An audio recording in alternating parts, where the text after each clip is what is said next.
Good morning, good evening, good afternoon, and remember, Context is Everything Media Network founder and CEO John Michael is reading a textbook, cover to cover. Today, we read about the British takeover of India. You can't see it, whatever. Yesterday, we talked about Europe trying to impose their imperialism, their imperialistic desires upon, that's right, the Muslim world. Did it work? Listen to the episode and find out. You'll learn something if you didn't know it. Today, chapter 25, section 4. My name is John Michael. Context is Everything founder and CEO, CFO, and social media marketer. So, as a social media marketer, I have to say, please subscribe. Please like. That would be great. If not, fine. That's okay. Doesn't bother me. But I appreciate anyone who appreciates me. I appreciate other people too. But if you appreciate me, thank you. Chapter 25, Section 4. The British take over India. Setting the scene. Ranjit Singh ruled the large Sikh empire in northwestern India during the early 1800s. He had cordial dealings with the British, but saw only too well where their ambitions were headed. One day, Ranjit Singh was looking at a map of India on which British-held lands were shaded red. I don't know how to do an Indian accent, so I'm going to do a British accent. You know what? I'm just going to read it normal. No accent. One day, Ranjit Singh was looking at a map of India on which British-held lands were shaded red. All will one day become red, he predicted. All will one day become red. Not long after Ranjit Singh's death in 1839, the British conquered the Sikh Empire. They added its 100,000 square miles to its steadily growing lands. As Singh had forecasted, India was falling under British control. East India Company and Sepoy Rebellion, Sepoy Rebellion, heading. In the early 1600s, the British East India Company won trading rights on the fringe of the Mughal Empire. As Mughal power declined, the company's influence grew. By the mid-1800s, it controlled 3/5 of India, exploiting Indian diversity. The British were able to conquer such vast territory by exploiting the diversity of India. Even when Mughal power was at its height, India was home to many people and cultures. As Mughal power crumbled, India fragmented. Indians with different traditions and dozens of different languages were not able to unite against the newcomers.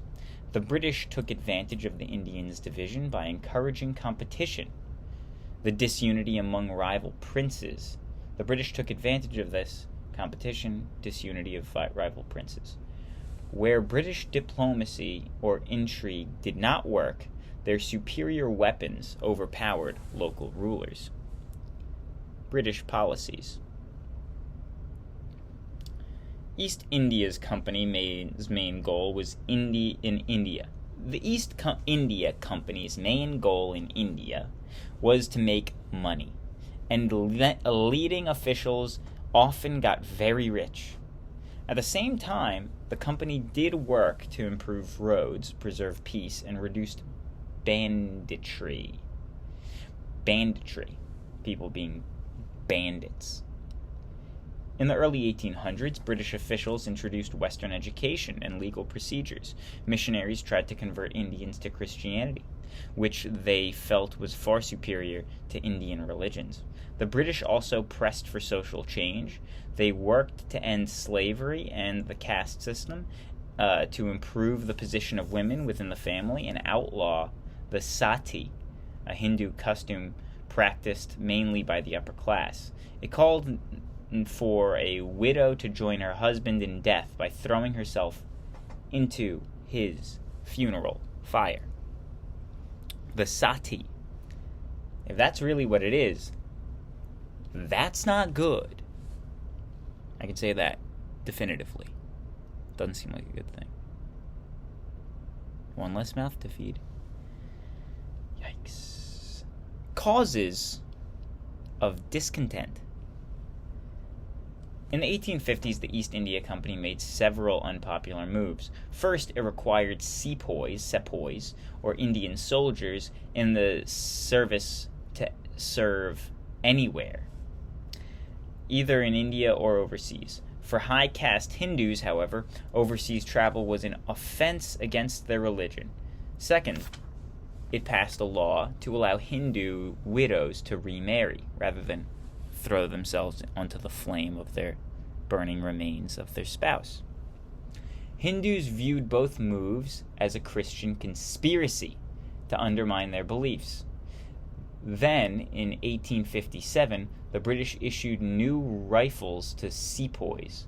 Troops were told to bite off the tips of cartridges before loading them into the rifles. The cartridges, however, were greased with animal fat, either from cows, which Hindus considered sacred, or from pigs, which were forbidden to Muslims. When the troops refused the order to load rifles, they were all sent home without pay. I don't quite understand what I just read. Rebellion and aftermath. Angry sepoys rose up against their British officers. The Sepoy rebellion swept across the northern and central India. Several Sepoy regiments marched off to Delhi, the old Mughal capital. There they hailed the last Mughal ruler as their leader. The Sepoys brutally massacred British men, women, and children in some places. But the British soon rallied and crushed the revolt. They then took terrible revenge on their earlier losses, torching villages and slaughtering thousands of unarmed Indians. The Sepoy rebellion left a bitter legacy of fear, hatred, and mistrust on both sides. It also brought major changes in British policy. In 1858, Parliament ended the rule of East India Company and put India directly under the British Crown.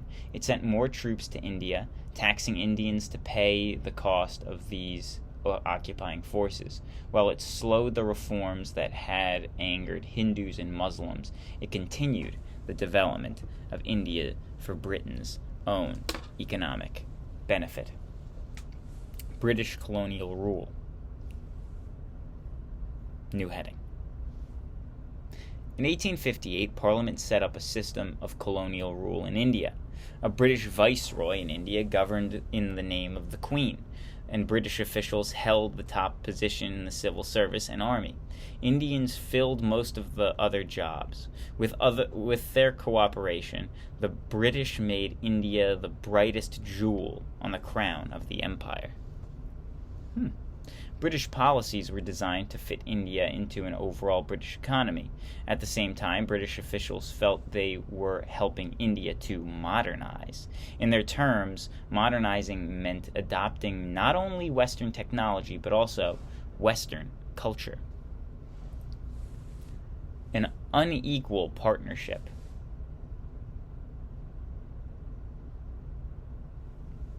These hands. Britain saw India as a market and as a source of raw materials. To this end, British built roads and an impressive railroad network.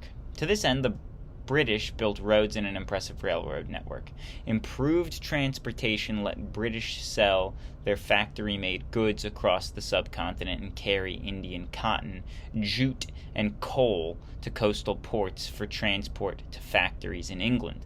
New methods of communication, such as the telegraph, also gave Britain better control of India. After the Suez Canal opened in 1869, British trade with India soared. But it remained an unequal partnership. Favoring the British flooded India with inexpensive machine-made textiles, ruining India's once prosperous weaving industry. Britain also transformed Indian agriculture. It encouraged nomadic herders to settle into farming and pushed farmers to grow cash crops such as cotton and jute that could be sold on the world market.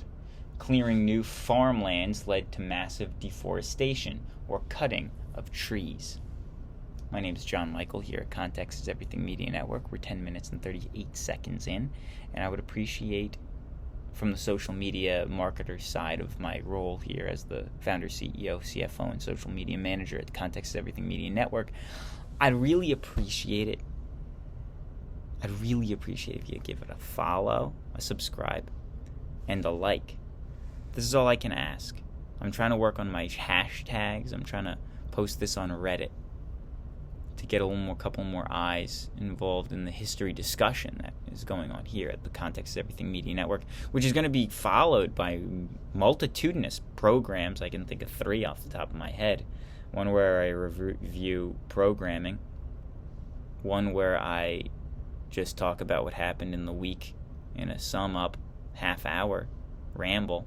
No really reading, just only having sources. And another one that I probably thought of, like an actual discussion with somebody else. Okay, please follow, please subscribe. My name is John Michael. Context is Everything Media Network, #1 in dog canine viewership. Please put this on for your dog while you're away. It really would help the channel, and your dog would love it. Maybe they would. They might not. Population growth and famine. The British introduced medical improvements and new farming methods. Better health care, increased food production led to rapid population growth. The rising numbers, however, put a strain on the food supply, especially as farmland was turned over into cash crops instead of food. In the late 1800s, terrible famine swept India. Benefits of British rule. On the positive side, British rule brought peace and order to the countryside. The British revised the legal system to promote justice for Indians regardless of caste or class. Railroads helped Indians move around the country, while the telegraph postal systems improved communication. Greater contact helped bridge regional differences and open the way for Indians to develop a sense of national unity. Have you seen those videos of Indians, God bless them, riding the trains, and they're like hanging out of the side of it? Type in on Google or Bing, DuckDuckGo if you want. Type in Indians hanging off the side of trains. And if you're on Safe Search, you're probably not going to see anything gruesome, but you will see something bizarre. Upper classes especially benefited from the British policies. They sent their sons to British schools where they were trained for posts in the civil service and military. Indian landowners and princes who still ruled their own territories grew rich from exporting cash crops. Different views on culture. During the age of imperialism, Indians and British developed different views of each other's cultures. Both the British and the Indians were divided in their opinions. Indian attitudes, some educated Indians were impressed by British power and technology and urged India to follow a Western model of progress. These mostly upper-class Indians learned English and adopted Western ways. Other Indians felt that their answer to change lay with their own Hindu or Muslim culture. In the early 1800s, Ram Mohan Roy combined both views. A great scholar, he knew Sanskrit, Persian, and Arabic classics, as well as English, Greek, and Latin works. You know, Persia isn't a place anymore. Persia is not a place. Persia is not a country. You can't say you're Persian. I'm Persian. I look Persian. You can't say it. Not a place. If I'm wrong, prove me wrong in the comments. I'm very open to being corrected. Roy felt that Indian that India could learn from the West. At the same time, he wanted to revitalize and reform traditional Indian culture.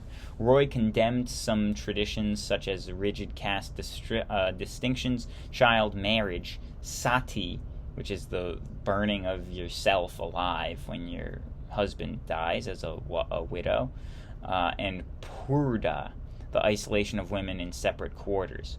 But he also set up an educational society also that helped to revive pride in Indian culture. Because of this, his influence on later leaders, he is often hailed today as the founder of Indian nationalism. Western attitudes. The British disagreed among themselves about India. Few admired Indian theology and philosophy as Western scholars translated Indian classics, they acquired respect for India's ancient heritage. Western writers and philosophers borrowed ideas from Hinduism and Buddhism. However, most British people knew little about Indian achievements and dismissed Indian culture with contempt. In an essay on whether Indians should be taught in English or in their own languages, the English historian Thomas Macaulay wrote that a single shelf of a good European library is worth the whole native literature of India and Arabia. Indian nationalism. New heading. During the years of British rule, a class of Western-educated Indians emerged. In their view of Macaulay and others, this elite class would bolster British power. We must, at present, do our best to form a class who may be interpreters between us and the millions whom we govern. A class of person, Indian in blood and colour, but English in taste, in opinion, in morals, and in intellect. This is Thomas Macaulay, quoted in Sources of Indian Tradition by some guy named Dibari. As it turns out, exposure to European ideas had the opposite effect. By the late 1800s, Western-educated Indians were spearheading a nationalist movement. Schooled in Western ideals, such as democracy and equality, they dreamed of ending imperial rule. Indian National Congress. Indian National Congress. In 1885, nationalist leaders organized the Indian National Congress, which had become known as the Congress Party. Its members were mostly professionals and business leaders who believed in peaceful protest to gain their ends. They called for greater democracy, which they felt would bring more power to Indians like themselves. The Indian National Congress looked forward to eventual self-rule, but supported Western-style modernization. Muslim League. At first, Muslims and Hindus worked together for self-rule. In time, however, Muslims grew to resent Hindu domination of the Congress Party. They also worried that Hindu-run government would oppress Muslims. In 1906, Muslims formed the Muslim League to pursue their own goals. Soon they were talking of separate Muslim states. Of a separate Muslim state. Looking ahead. Final heading. Thank you for your time. Pats on the head for the little pup. #1 in canine viewership. Very good. Context is Everything Media Network founder and CEO John Michael. Like, subscribe, please. Please? Thank you. By the early 1900s, protests and resistance to British rule increased. Some Indian nationalists urged that Indian leagues... Some Indian nationalists urged that Indian languages and cultures be restored. More and more, Indians depended not on simply self-rule, but complete independence. Their own goal finally would be achieved in 1947, but only after a long struggle against the British and the nightmare of a bloody conflict between Hindus and Muslims. I hope you have a wonderful day. I hope you enjoy the weather. I hope that you enjoy the graces that are granted you today, even if there are hardships within them. And my name is John Michael. God bless. Goodbye. What do you think about the hat?